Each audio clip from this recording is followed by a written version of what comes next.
Everyone already knows the classic showdown. One shepherd boy, one giant warrior, and one very confused crowd. It's the type of story that ends up on motivational posters and school plays where the smallest kid gets the lead role. But the version people love to quote, yeah, that's basically the movie trailer, not the film. The story usually goes like this.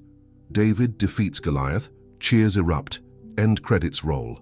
Simple, clean, inspirational. The problem is that the real narrative is messier, longer and way more human. And ironically, the giant everyone talks about wasn't actually the hardest part. It all starts with David being introduced as the youngest son in a big family, basically the ancient equivalent of, hey, can you go do this errand while the adults talk?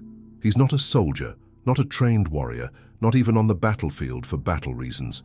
He's literally there to deliver food. If this were modern times, he'd be the intern walking into a corporate meeting holding 3 lunch bags and a juice box.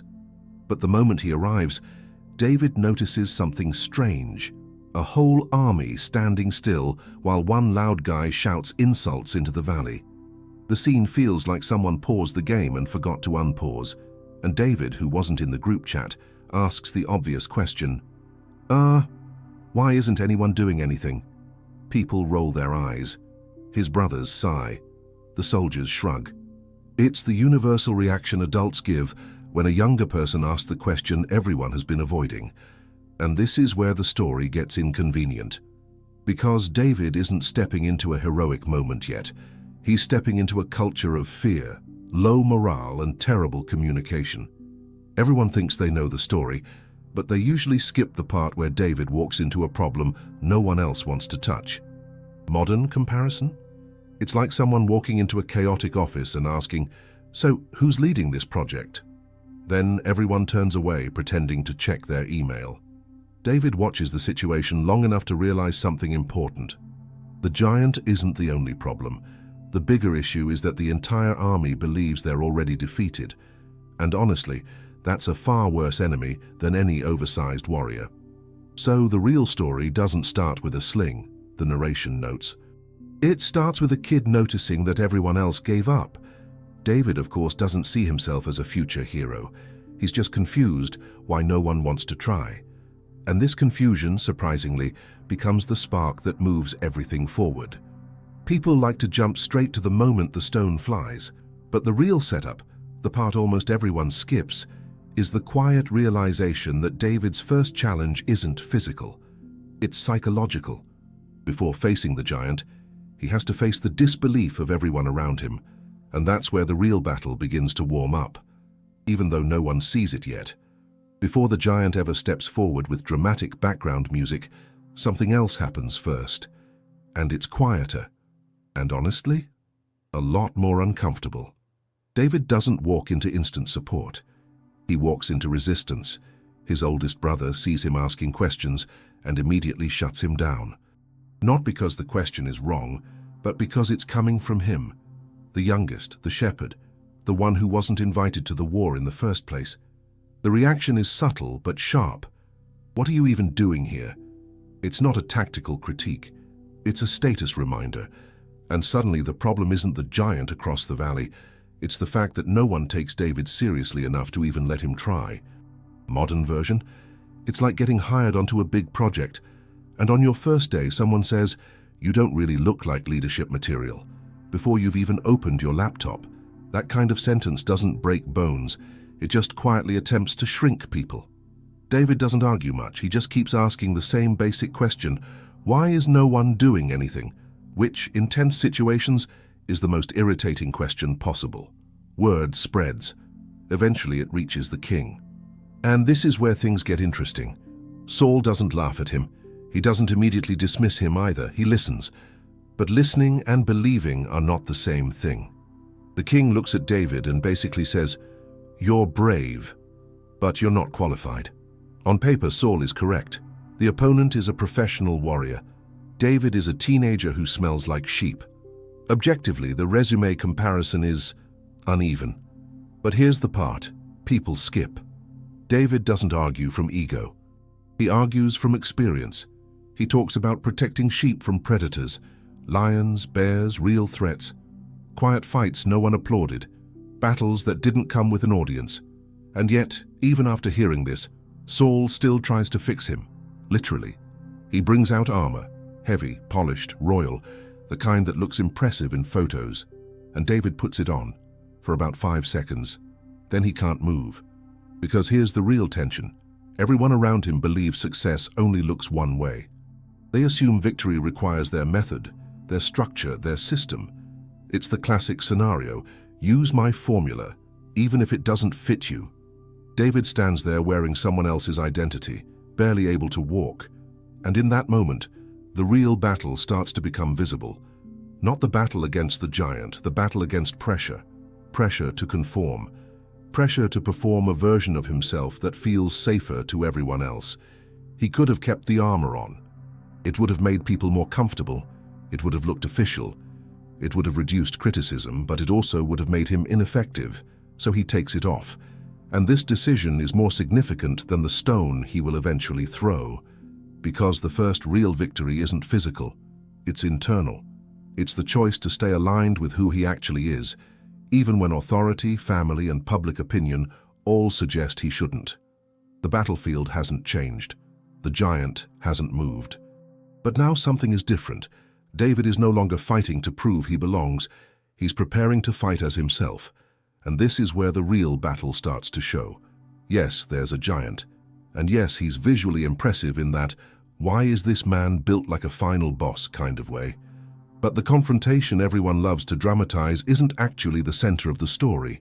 It's the trigger, the spark, the moment the camera flashes before the real plot kicks in. Across the valley stands Goliath, delivering speeches no one asked for. Behind him, an entire army watches in total silence. And on the other side of the scene is a shepherd, David, who looks wildly underqualified for whatever is about to happen. From the outside, it feels like a mismatch. But the mismatch isn't where people think it is. Modern observation time. Goliath is the visible enemy. The invisible one was way bigger. Everyone else is shaking. David isn't. But that isn't because he's fearless. It's because he's operating from a completely different framework, one the crowd can't see, measure, or understand. He's not focused on the giant. He's focused on the opportunity behind the giant.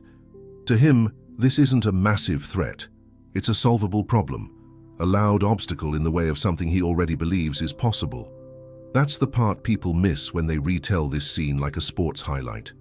Most of the army doesn't actually fear Goliath's strength. They fear what losing to him would say about them. David, meanwhile, has nothing to protect. No legacy, no rank, no reputation to defend. He fights with nothing to lose and everything to prove. And paradoxically, that makes him the most dangerous person on the battlefield. Modern comparison? It's like facing a tough presentation, but the real panic isn't the presentation. It's the anxiety that hits you 10 minutes before you even step on stage. When David steps forward, the crowd sees a kid. Goliath sees a joke.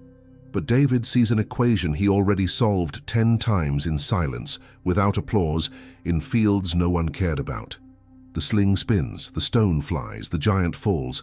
The crowd explodes, instant legend, trending topic, the kind of moment that gets turned into inspirational mugs and motivational posters.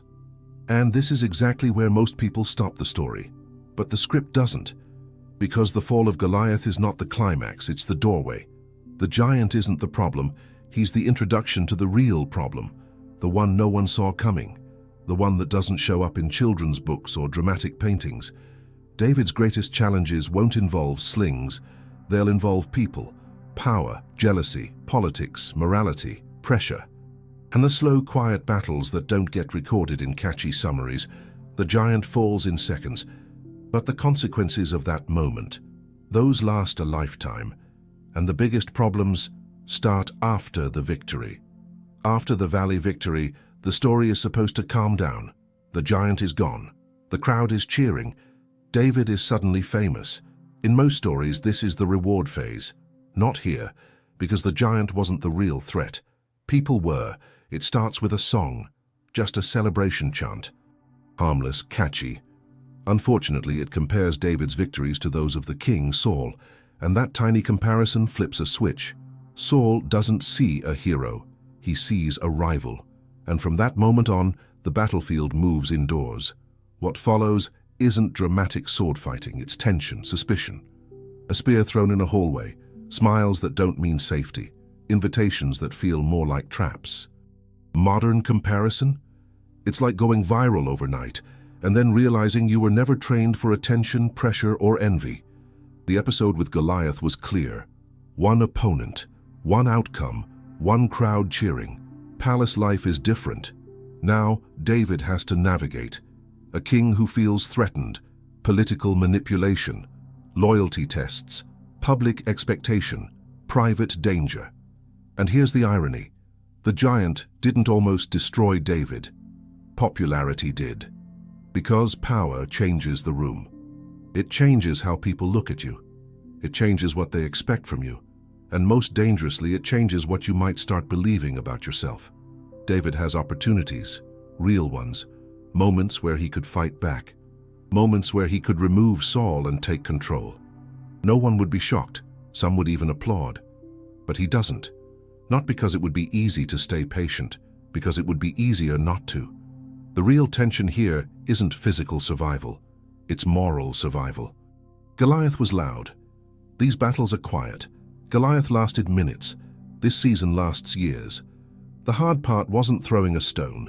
It was carrying influence without letting it corrupt him. It was learning that victory creates visibility, and visibility creates vulnerability, so David runs, hides, waits, chooses restraint when retaliation feels justified. The sling solved one problem. Character has to solve the rest. And this is the part almost nobody talks about. David's real battle wasn't against a giant. It was against becoming one. That's the line no one expects, especially after a victory scene that looks like the perfect ending. But for David, the famous moment in the valley was just the easy part. The real story, the one that actually matters today, starts after the applause fades. Because once the crowd stops cheering, something strange happens. Life gets harder. So here's the recap, the fast-forward summary of everything the valley didn't show. Rejection from his own family, pressure from people who didn't believe in him, a fast victory that changed expectations overnight, sudden fame that reshaped every relationship, a king who went from mentor to enemy, and ethical decisions that shaped the kind of man he could become. Most people remember only the dramatic fight. It's iconic, it's cinematic, it fits on a poster. But that's the trap. The visible enemies are simple. The invisible ones are the ones that actually mold someone's identity. Goliath was loud. Pride was silent. Goliath stood in the open. Fear hid in private moments. Goliath challenged strength. Impulse challenged character. Which one is harder to defeat? Modern comparison. Taking down a giant is like finishing a big presentation. It's stressful, but it ends fast. Defeating pride, insecurity, ego, and impulse, that's the stuff that takes a lifetime. The valley moment took seconds. A single stone, one movement, instant impact. Done. But everything that followed demanded patience, wisdom, restraint, humility, and the ability to stay grounded when life suddenly puts a spotlight where there used to be silence. And that's what makes David's story so universal. Everyone loves the idea of beating the giant. Almost no one talks about what happens after the giant falls. That's when the quiet battles start. The ones no one celebrates, no one posts about, no one writes songs for. The internal battles. The battles that make or break someone long before the public ever notices. David had to choose who he would become every single day, with every opportunity, with every temptation, with every shortcut he refused, and every slow path he accepted. Not because it was easy, but because becoming someone honorable mattered more than becoming someone impressive. And that's the whole point. The greatest danger he ever faced wasn't a warrior in the valley. It was the possibility of losing himself once the world started paying attention. His greatest victory wasn't over a giant, but over himself. Which misunderstood Bible story should I simplify next? Samson, Job, Joseph,